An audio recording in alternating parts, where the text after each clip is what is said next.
Warning: the following reading contains content that some listeners may find disturbing. Listener discretion is advised.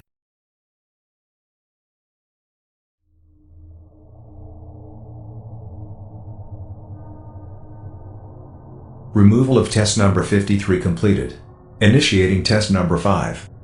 Removal of test number 53 incomplete. Subject number 002 regaining consciousness. Alert. Alert. Flash Sentry opened his eyes as he looked around. He was strapped down to a metal table and was in a dimmed room. Grimacing, he remembered everything of what happened last time and of what the speaker just announced. 53 times? She did this to me 53 times? That's not possible. I must get out of here. Flash said as he pulled his bindings, but to no avail. Looking around again, Flash's eyes locked onto a bloodied and dirty scalpel on a nearby table. If I can grab that, I can cut through my bindings and sneak out, he said as he tried to move his arms in the restraints. All they did was knock against the table uselessly.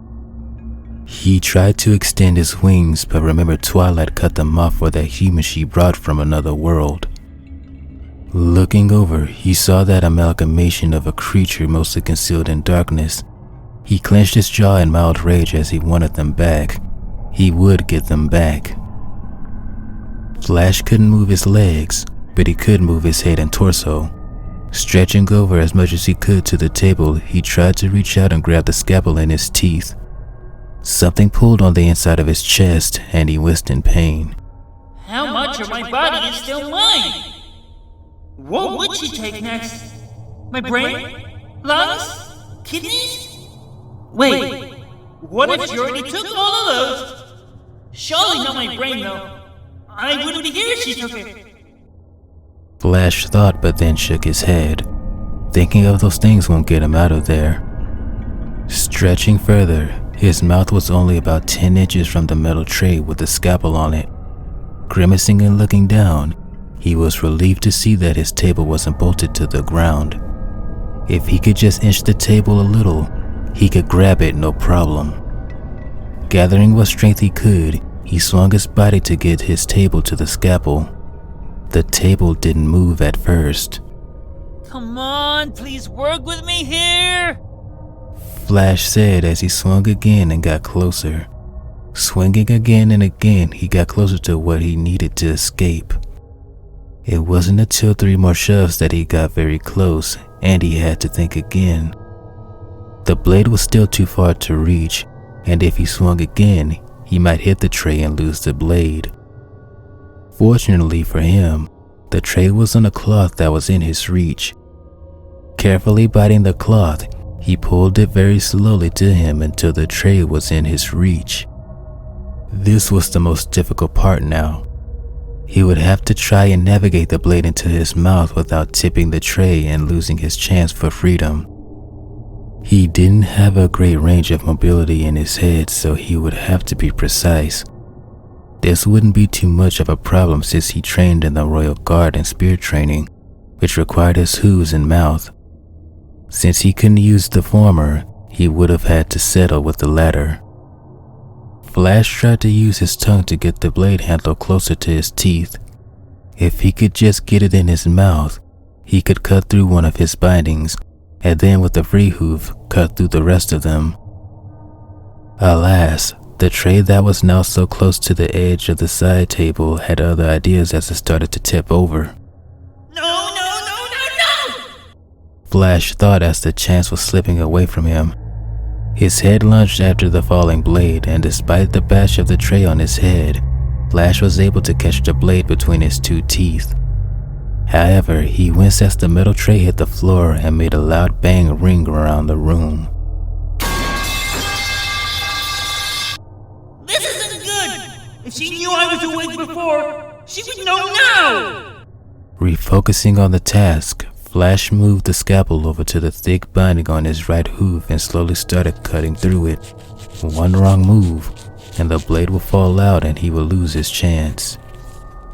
After a painstaking 2.5 minutes, He cut through enough of the binding that he was able to wiggle his hoof through and get it free. Flash then took the scalpel and cut through the left binding to free him.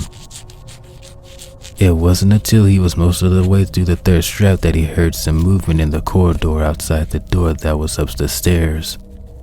Thinking it might have been Twilight, he started to cut faster and frantically through the leather, nicking his hind leg. Wincing as it cut in and getting ready for the blood, he felt the chill as not red, but black came through his wound. What? He asked as he poked the liquid and sniffed it. It didn't have the metallic smell that he knew when he once got into a fight with a changeling, but something different, like crayons. Tasting it, he spit it out. Oil? Is that oil? Why am I bleeding oil? Did she take my blood too? Flash thought as he grimaced and watched the black liquid seep out of his wound. Flash shook his head to refocus on the task at hand. He still had 1.5 bindings to work through and someone was coming. He was finally through the last of the 4th binding when the lock of the door was turned. Getting off the table and wincing as the bleeding wound caused him to stumble, he looked around and saw a desk almost pressed up against the wall on the far side of the room. If he could squeeze behind it, he could hide from her. As he moved over, his hoof slipped and he looked down to see an oil trail from the operating table straight to where he was. If he just hid like this, she would just follow the trail and find him. Flash then stopped. Why does that sound so familiar? Wait, did he do that before and Twilight caught him? He needed to change things, fool her. But how? She was about to come in and he didn't have a lot of time to formulate a complex strategy. Looking around, Flash found a cloth hanging from a small rack and wrapped it around the cut on his foreleg. Hearing the door beginning to unlock, he looked around and saw a ladder on the wall. Glancing around more, Flash saw a large air vent he could get into if he moved the ladder over. Grabbing it, he placed the ladder on the wall and climbed up to the vent and found that it was only kept closed by hinges and a latch.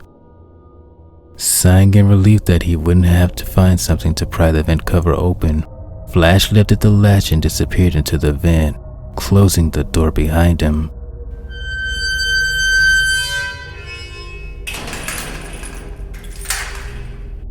It wasn't more than 5 seconds after he entered the vent that he heard the room door open and the sounds of a gasp and galloping hooves on the floor that he heard Twilight talk. Oh, Celestia, where is subject 2? She asked. Flash winced as she spoke. Please don't think I'm up here. Please don't think I'm up here. He whispered as he crawled further into the vent. I see your blood.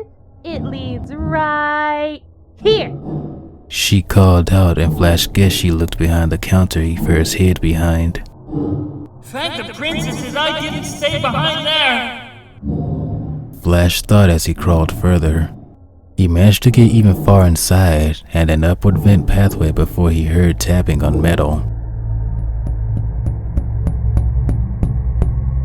Flash, my dear Flash, I know you are in there. Why don't you make it easy on yourself and crawl back the way you came? We can talk about this. Twilight said. Flash snorted and continued crawling forward. Sure. Like the way you talked to me as you took everything away from me. When I find Celestia, you are gonna pay. You aren't gonna play fair with me? Fine. Then I'll have you back very soon. In the meantime, Winona, get him! Twilight said, and Flash's eyes went wide as skittering could be heard in the vents. Winona? Isn't that the dog owned by Applejack? He thought as he heard the skittering accompanied by barking.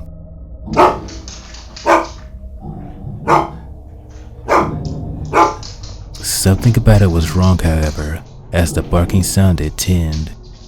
It could have been the metal air ducts bounding and distorting the barking, but that didn't feel quite right. It wasn't more than about 30 seconds of more crawling down the shaft did Flash hear a click under him, and he fell into a boiler room. Looking around, he saw steam bursting out of every pipe in the room. If he wasn't careful, he could. A blast of steam hit his face and he shouted in pain. Reeling in pain, Flash fell back and hit the counter, knocking tools off of it.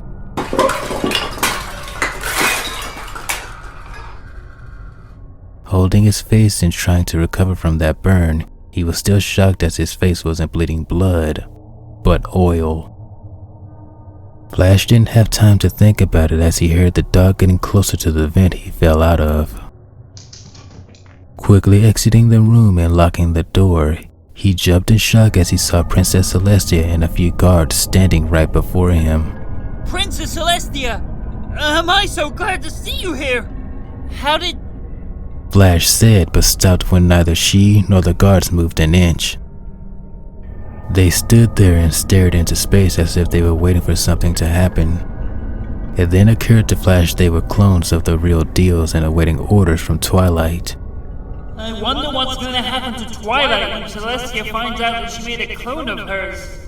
What will she do to Twilight? Banish her to the moon? To the Zebralands?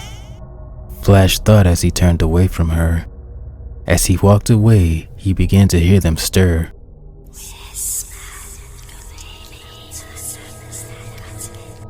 He immediately jumped into the nearby room to hide from them. Flash waited several minutes and held his breath as the door handle moved, but since his weight was pressed up against it, they couldn't get in. Hearing the creepy humming of the Rigorula behind it, he shivered. We know you're in there. If you come out, we promise we'll let you go.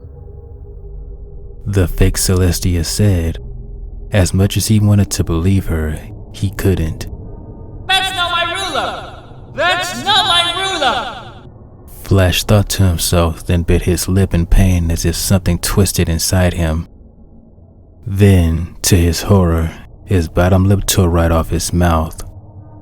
Hyperventilating, he watched as his lower lip fell into his right forehoof and dropped to the ground. In absolute horror, he looked at it and then looked around. His eyes locked upon a figure in the darkness with glowing blue eyes. He gasped and backed up against the door as the pony-like creature moved back with the same quick movements he made. His heart raced as he kept his eyes on the creature for several minutes. Neither one of them moved. The creature never approached, and it looked as shocked as he did with it. Flash cocked his head to the right in light confusion, and the creature moved his head to mimic him. He raised a hoof, and it raised a hoof right with him.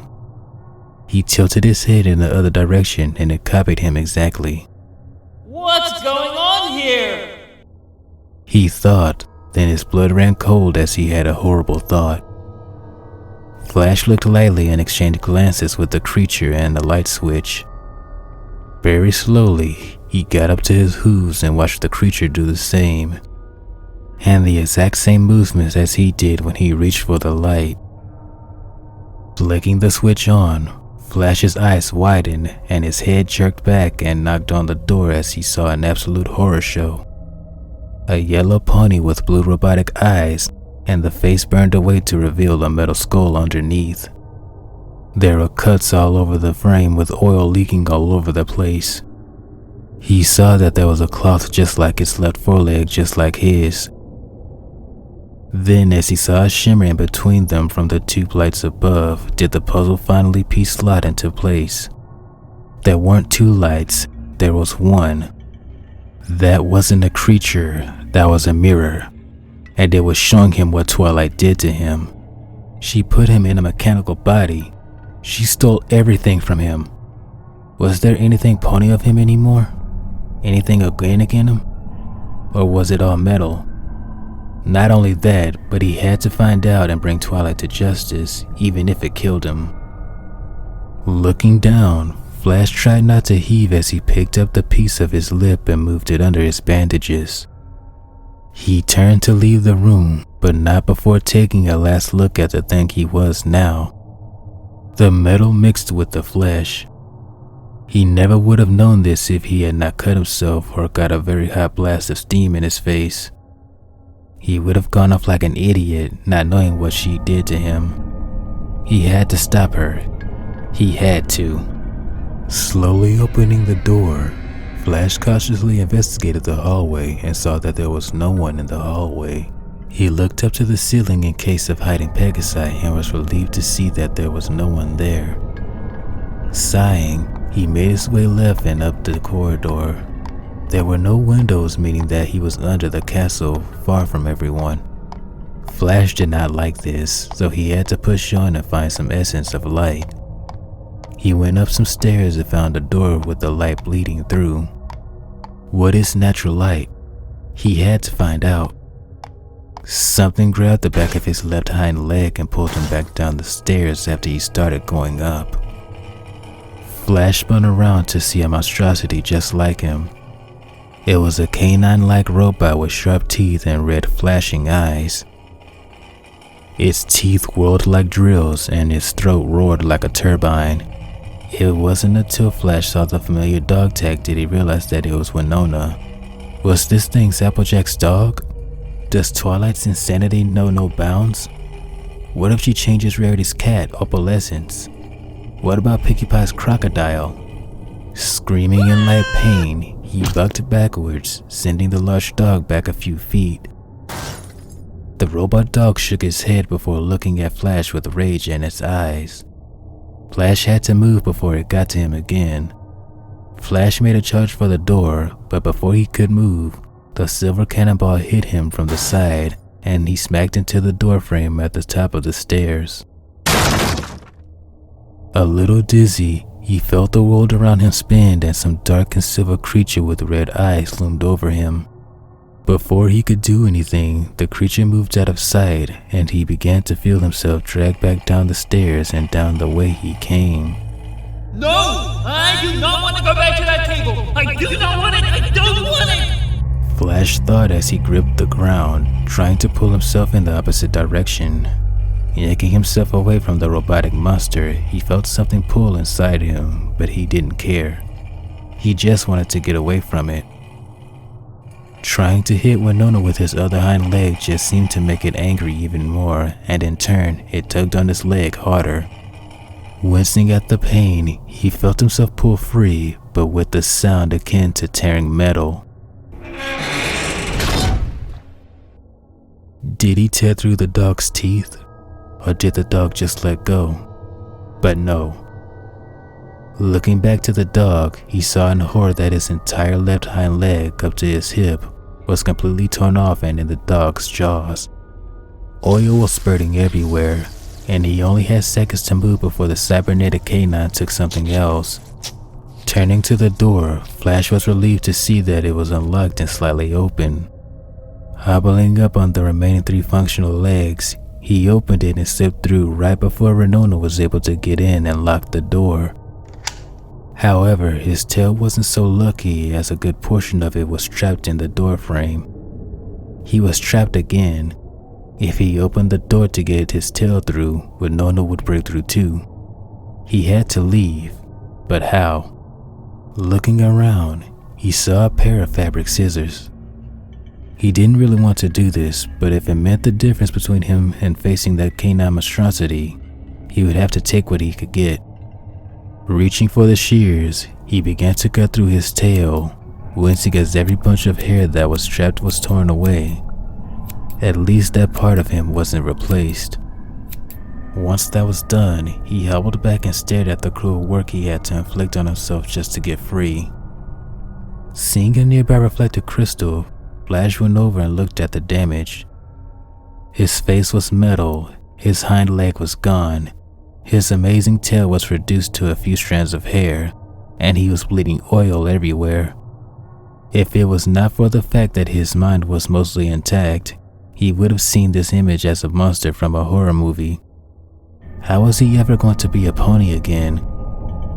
If he went to Canterlot like this, There'd be a chance his fellow guards would see him akin to something like a timber wolf, something to be driven off or destroyed.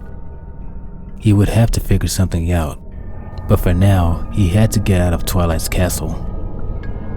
Hobbling up a corridor as fast as he could, Flash could see natural light just down the hallway. He was almost out, just a little further. Suddenly, a door in front of him opened and the white mare stepped out. Unable to stop himself, Flash smashed into the familiar mare.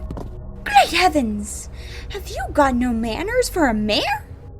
Flash heard Rarity say as she got up and turned to face him. As soon as she laid eyes on him, they widened and she screamed. Flash wanted to stop her from screaming and talk to her, but what if Rarity was another clone to trap him? He couldn't risk it. Steeling himself, he got back up and charged past her. Twilight would have heard her scream. Turning the corner, he saw a set of windows in a long hallway. There were trees outside. If he could just smash through the window, he'd be free and tell ponies about what Twilight did to him. Sure, they'd run when they see him, but if he begged or something, they might listen to him. Charging for the window, he was about to leap out when his body suddenly stopped. It wasn't like he wanted to stop, but more like his body just stopped listening to him. He was just a statue in the middle of the room. He put all his effort into trying to get his body to continue, but it just wouldn't work. Flash suddenly heard two doors creak open behind him, and judging by the metal paws on tile, he knew what one of them was. It wasn't until the other made her way into his vision did his heart got cold. Did you really think that it was that easy? Twilight asked. What did you do? Flash asked, trying to move his body. He saw Winona circle him with the oil leaking around her teeth. Not now, but soon. Now, sleep! Twilight said as she pressed something in her lab coat and Flash's vision faded to black. When Flash came to, he found himself once again tied to the hospital table as if his escape never happened. Twilight trotted around the table and jotted something down on a clipboard. What did you do to me? Flash said as he pulled on his bindings. He had control over his body once again, but it didn't matter as his limbs were once again locked onto the bed. My dear Flash, I thought you already knew. You see, I put you in a cybernetic body, a body I built, a body I control. And by making you think you have freedom, I gave you false hope that you can get out of here. You can't get out of here, and you'll never get out of here. Twilight smiled and stepped back. Anyway, now that all of the surgery procedures are done, we can get to the final part, which will be the hardest for you. Twilight said as she moved an odd piece of machinery across the room with her magic. What? What is that? Flash asked. It had an odd drill-like tip connected to several hoses that led from the machine over to the stand where the human Flash was situated. What are you gonna do? What is that? Flash asked again. In order to keep my Flash here, he needs the bodily essence or soul of someone just like him. Or should I say, some pony just like him. This'll link him to this world through you in the most painful way possible. Now hold still. This'll only hurt forever. Twilight said as she pressed a button on the machine and the drill layer started to rotate, one opposite of another. As they turned, the machine started to glow green and blue electrical sparks began to fly from the rotating prongs as it charged up. Before Flash could say anything, a green lightning bolt flew out of the machine and hit Flash on the forehead, making him scream in pain.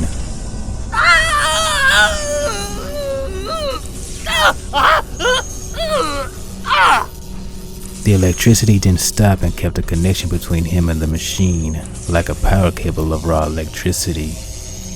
It hurt so much, and Flash could only scream as the cable linking the device to the human hummed on. Seconds later, The human woke up. Blinking, the human got off the stand and looked around. Flash? Twilight asked, approaching the human. The human Flash looked at her and then at Flash screaming in pain. However, instead of rushing over to try to help him, the human made a sadistic smile and kissed Twilight. I'm glad you got this to work out, my love. Now, let's go get some muffins. He said, and she nodded. Together they walked to the door of the room. Twilight looked back at Flash, who was still screaming in pain. You have things under control here, don't you? She asked him, clearly knowing he couldn't answer. Good. Now if you need anything, please don't hesitate to call for Winona.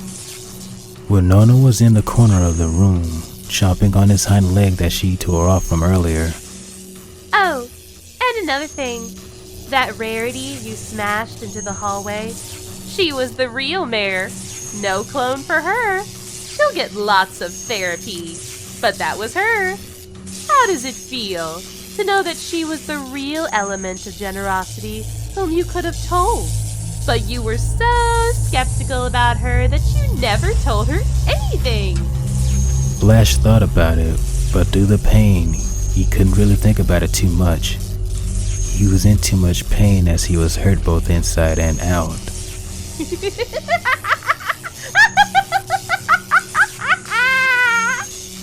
Giggling, Twilight left the room with the human Flash and left the pony Flash to scream in pain. It hurt so much. Tests complete. Goodbye.